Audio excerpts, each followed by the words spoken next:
Mirë se erdhët, sot do të bëjmë diçka vërtet interesante. Do të zbërthejmë nga fillimi në fund një hetim të brendshëm të një kompanie. E kemi quajtur dosjen Operacioni Verdha. Edhe pse emrat dhe detajet janë ndryshuar, vetë procesi është sa më real që t'jetë e mundur. Kjo është, le të themi, një vështrim pasperdeze se si menaxhohen ankesat më të ndjeshme dhe, më e rëndësishmja, si arrihet në një zgjidhje. Ja si do të ecim. Së pari, do të shohim se si u depozitua ankesa. Më pas, do të ndjekim intervistat me dëshmitarët. Pastaj vjen pjesa kyçe, dëgjimi i të dyja palëve. Pas kësaj, do të kalojmë tek analiza përfundimtare, veprimet dhe rezultatet që dolën prej saj. Dhe për ta mbyllur, do të nxjerrim 20 parimet hetimore që dalin nga ky rast. Pra, një rrugtim i plot. Çdo gjë nis diku, apo jo? Dhe në këtë rast gjithçka nisi me këto fjalë, të thjeshta, por teje të rënda. Më 8 nëntor 2024, Driola Kola i dërgoi këtë ankesë me shkrim Departamentit të Burimeve Njerëzore. Këto fjalë, ma ka bërë jetën ferr, ishin shkëndija, katalizatori që vuri në lëvizje një proces të tërë hetimor, atë që ne njohim si Operacioni Verdha. Pra, seksioni i parë, depozitimi i ankesës. Sapo ankesa mbriti, gjërat nisën të lëviznin shpejt. Drejtoresha e BNJ-s, Elona Vrioni, dhe menaxheri i përputhshmërisë, Artan Disha, e kuptuan menjëherë seriozitetin e situatës. Nuk ishte kohë për të humbur. Detyra e tyre ishte e qartë, por edhe teje delikate, të nisnin një hetim formal për të parë nëse ishte shkelur apo jo kodi etikës së kompanisë.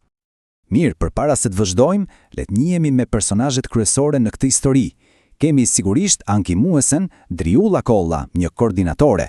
Pastaj kemi të akuzuarin, Endri Lika, menaxherin e saj. Dhe në rolin e hetuesve kemi dy figura kyçe, Elona Vrioni, drejtoresha e burimeve njerëzore, dhe Artan Disha, menaxheri i përputhshmërisë. Mbajini mend këta 4 emra, sepse çdo veprim dhe çdo fjalë e tyre do të jetë vendimtare për rrjedhën e këtij hetimi. Dhe kështu, kalojmë te seksioni i dytë, intervistat me dëshmitarët. Hetuesit këtu ndoqën një strategji shumë të zgjuar. Në vend që të hidheshin direkt te Driola dhe Endri, ata vendosën të bënin një hap prapa. Faza e parë, të flisnin me kolegët. Kjo ishte thelbësore. Ata donin të ndërtonin një tablo të plot të dinamikës së ekipit, të kuptonin stilin e menaxhimit të Endrit, pa u ndikuar ende nga versionet e dy protagonistëve kryesor. Një lëvizje strategjike për të mbledhur informacion sa më objektiv. Dhe çfarë ndodhi? Menjëherë gjërat u bën të komplikuara. Nga njëra anë, kemi një kolege si Blerta Shehu, e cila thot hapur, verbalisht agresiv, e kanë ngritur zërin, pra një akuzë e drejt për drejt. Por, nga ana tjetër, kemi Klevis Nanon, një menaxher tjetër, i cili e përshkruan Endrin krejt ndryshe. Ai është i shkollës së vjetër, i rept, i strukturuar, zero tolerancë për gabime. Papritur, hetuesit nuk kam një version, por 2 versione krejtësisht ndryshme të realitetit që bashkëjetojnë në të njëjtën zyrë. Dhe pikërisht kur mendon se gjërat nuk mund të komplikoheshin më shumë, shfaqet një tjetër dëshmi kyçe. Ajo e Ilda Memës, një ish antare e ekipit. Ajo thot diçka që ndryshon gjithçka. E pranon. Është jashpër, po, por menjëherë shton, por jo abuziv. Dhe pastaj hedh bombën. Performanca e Driolës është më e dobët se e kolegëve të saj. Këtu, për herë të parë, në hetim futet një element i ri dhe tejet i rëndësishëm, performanca e punës. Mirë, pas 4 intervistash, hetuesit ndalojnë dhe bëjnë një përmbledhje. Ja çfarë shkruajnë në shënimet e tyre. Po shfaqet një model i qartë. Kemi të bëjmë me një menaxher të rept, shumë të rept. Por, dhe kjo është pika kyçe, stili i tij perceptohet në mënyra krejtësisht të ndryshme nga njerëz të ndryshëm. Disa e shohin si motivues, të tjerë si agresiv. Pyetja e madhe mbetet, a e kalon kjo sjellje kufirën e abuzimit? Në këtë pikë, përgjigjja ishte gjithçka përveç se i qartë. Okej, tani vim të seksioni i tretë, dëgjimi i të dy palëve. Kjo është, le të themi, zemra e gjithë hetimit, momenti i së vërtetës. Pas mbledhjes së dëshmive nga kolegët, ka ardhur koha për 2 intervistat më kritike, ato me Driolën dhe ato me Endrin, veç e veç. Këtu do të dëgjohen për herë të parë, drejt për drejt, versionet e tyre të plotë të ngjarjeve. Le të dëgjojmë Driolën. Përgjatë një interviste të gjatë, 78 minutëshe, ajo shprehu të gjithë peshën emocionale që mbante. Isha në stres të vazhdueshëm, thot ajo. Çdo ditë kisha frikë. Imagjinoni pak këtë gjendje. Ajo nuk po flet thjesht për komente pune, por për një ndikim të thellë në shëndetin e saj mendor, për një frikë që e pengonte të përqendrohej. Kjo është ana e saj e medaljes, dhe është tejet e fuqishme. Dhe këtu shohim se si punojnë hetuesit profesionist. Ata dëgjuan me vëmendje historinë e Driolas dhe e analizuan në mënyrë sistematike. Ja çfarë zbuluan. Ata konfirmuan plotësisht perceptimin e saj. Pra, po, kritikat ishin reale dhe të vazhdueshme. Por, kur e kaluan çdo gjë në filtrin e rregullore së kompanisë, ata nuk gjetën prova për fyrje personale, ngacmime apo diskriminim. Dhe ky është një dallim thelbësor. Ata po bënin një akt balance tepër delikat, të vlerësonin ndjenjat e saj, por të mbanin një qëndrim objektiv ndaj fakteve të verifikueshme. Tani le të kalojmë te Endri. Versioni i tij i ngjarjeve është krejt ndryshe. Ai e pranon, thot, po toni im mund të ketë qenë i ashpër, por ai e vendos këtë në një kontekst tjetër. Unë jam i fokusuar te rezultatet, shpjegon ai, besoj në standarde të larta. Dhe më pas, ai nuk flet vetëm me fjalë, ai nxjerr prova konkrete, dokumentacion për 20 gabime specifike që Driola kishte bërë. Pra, argumenti i tij është, ashpërsia ime nuk ishte personale, ishte një reagim ndaj performancës së dobët. Pra, çfarë nxorën hetuesit nga intervista e Endrit? 2 gjëra thelbësore. E para, ai konfirmoi faktet kryesore, si tonin e lartë, por i dha një kuptim tjetër, atë të menaxhimit të performancës. Edhe e dyta, diçka që ndoshta ishte edhe më e rëndësishme, ai nuk ishte defensiv. Ai shprehu dëshirën për t'u përmirësuar. Kjo vetdije, kjo gatishmëri për të ndryshuar, ishte një element që hetuesit e shënuan me të kuqe, sepse do të luante një rol kyç në vendimin final. Mirë, seksioni i 4. Analiza përfundimtare. Kemi dëgjuar dëshmitarët, kemi dëgjuar Driolën, kemi dëgjuar Endrin.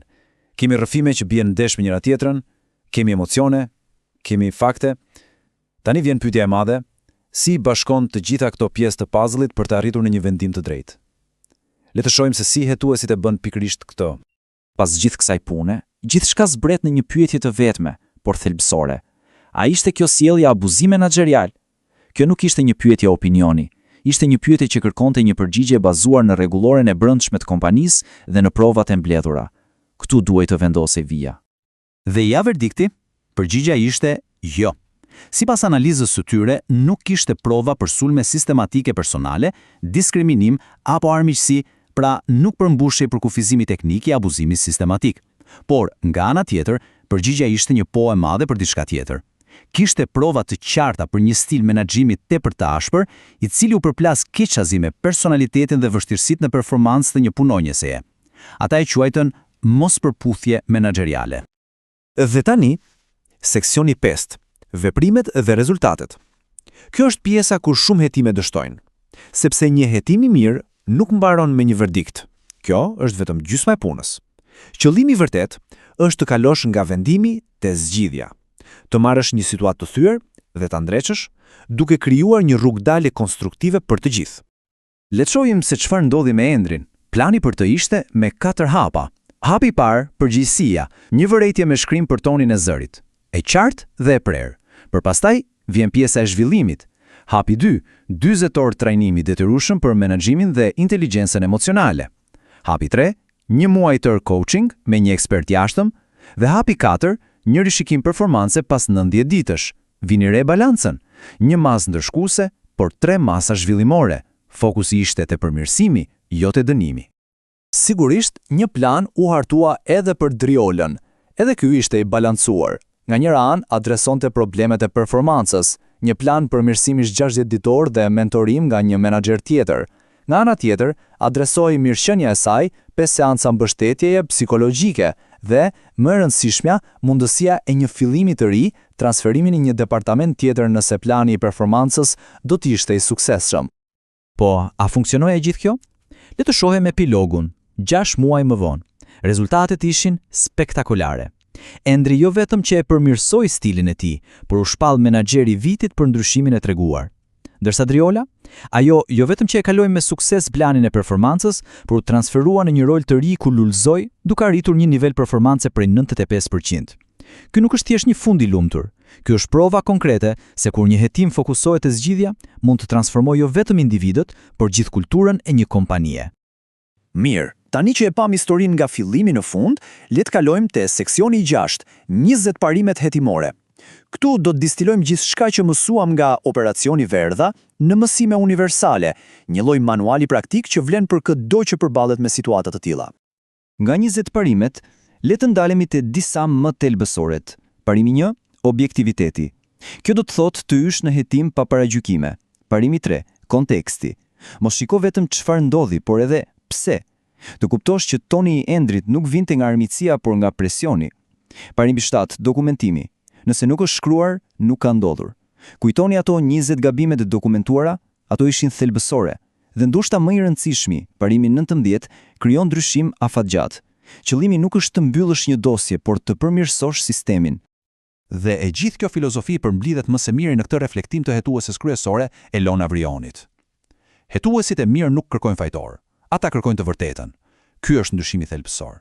Puna e saj nuk ishte të gjente se kush kishte faj, por të zbulonte të vërtetën e situatës. Dhe pasi e gjen atë të vërtetë, qëllimi final nuk është të gjykosh, por të ndihmosh të dyja palët të rriten. Kjo është esenca e një hetimi human dhe efektiv. Dhe kështu e mbyllim këtë analizë të thelluar duke lënë në ajër një pyetje. Një pyetje që ky rast e nxjerr në pa me forcë. Ku hiqet vija? Cili është saktësisht kufiri mes një menaxhimi të rrept që kërkon standarde të larta dhe një mjedisi që bëhet abuziv? Dhe ndoshta pyetja më e vështirë, kush e ka përgjegjësinë ta heqë këtë vijë? Punonjësi, menaxheri apo vetë kompania përmes politikave të saj? Kjo është një pyetje thelbësore për t'u marrë në konsiderat.